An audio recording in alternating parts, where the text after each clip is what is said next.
Hi guys, every gising is a blessing. So kanina paglabas ko, nag-check ako ng mga halaman. Nagulat ako dito kay variegated banana. Tignan nyo. Bigyan niya ako ng reason to smile. Meron na siyang flowers.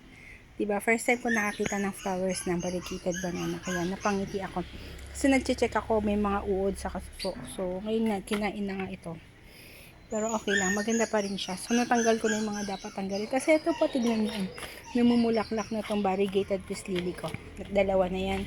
Last time yun yung pinaghiwa-hiwalay ko. So, nakatatlong lipat ako nyan. Ito pa yung isa. So, buhay na silang lahat. So, tapos na ako magdilig. Tapos, ito, isang dahon lang siya last time. Ito nga siya ano yun? Luluma. Tapos, ngayon, binigyan yan ulit ako ng bagong dahon at meron pa siyang isa. Ayan. O, diba? So, many reason to smile.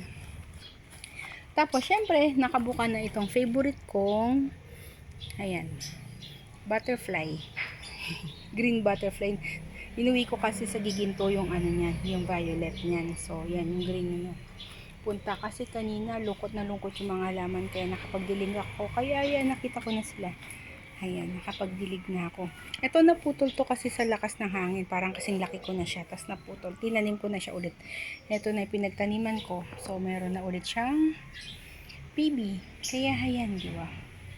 Kasi ito still surviving, oh. Napulot ko lang yung cactus na yan. Sa tinanim ko, yan, may dahon pa. Maliit lang yan.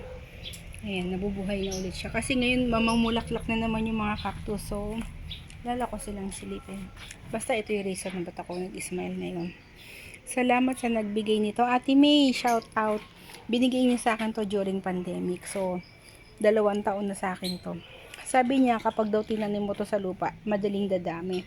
Kaso hindi akin tong tinitirahan ko. Kaya sa paso siya nakatanim para pag inuwi ko siya uli sa amin. Ayan.